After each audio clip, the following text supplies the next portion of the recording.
So many things have happened since our last meeting, but here's a snapshot of some of the highlights. We lost the 8th president of Florida A&M University, Dr. Frederick S. Humphreys, Sr. Under his leadership, FAMU was named College of the Year in 1997 and 1998.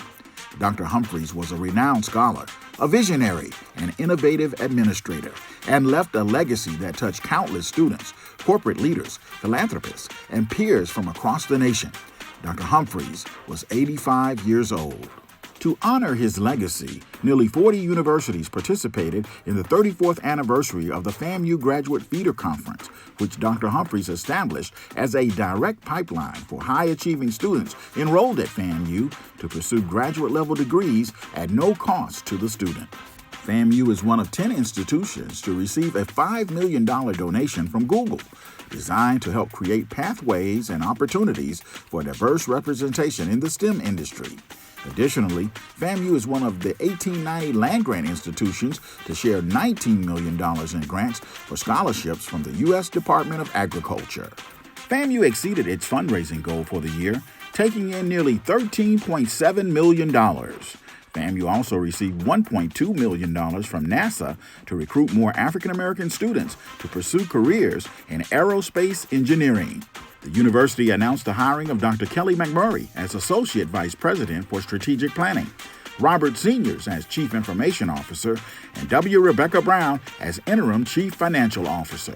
FAMU held 5 summer commencement ceremonies featuring civil rights attorney Benjamin Crump, alumni Monica Range from the U.S. Department of Agriculture, and Marcelia Freeman from Clear Lake Capital Group. Freeman issued a $100,000 challenge that she would match dollar for dollar. Additionally, honorary doctorates were awarded to broadcast legend Tom Joyner and the longtime president of the Florida State NAACP, Adora Obi Nwizi. Also during graduation, Dr. Robinson announced that the university provided $16 million in student support and debt relief as a result of the Federal CARES Act. Now, some of you, and I know this as a fact, may have thought that some of the balances that cleared up was a mistake, right? I know you thought it because your parents called and said, FAMU, there was some money on the account a week ago and now it's gone. That was not a mistake. In fact, you should know that for the last year and a half, this institution has provided more than $16 million in student support and debt relief as part of the Federal CARES Act initiative. Dr. Robinson received an above-average rating from members of the Board of Trustees during his annual evaluation. FAMU celebrated its largest year-over-year growth in its 4-year graduation rates and its highest score ever in performance-based funding. FAMU is the recipient of a $30 million 5-year federal grant for the NOAA Center for Coastal and Marine Ecosystems. FAMU is the lead institution, and Dr. Robinson is the principal investigator of the project that includes Bethune-Cookman University, California State University, Monterey Bay, Jackson State University, Texas A&M University, Corpus Christi, and the University of Texas, Rio Grande Valley. Our COVID-19 test site has administered more than 466,000 tests, and the COVID-19 vaccination site has administered more than 17,000 vaccinations. Remember, we can't be FAM without you getting vaccinated. So call the shot and let's protect the family. FAMU joined the city of Tallahassee to rename Gamble Street for the late Robert and Trudy Perkins, local civil rights activists. Gamble Street was named for a Confederate soldier and slave owner, Major Robert Gamble, who at one time had more than 200 slaves who lived and worked at his plantation during the productive sugarcane peak.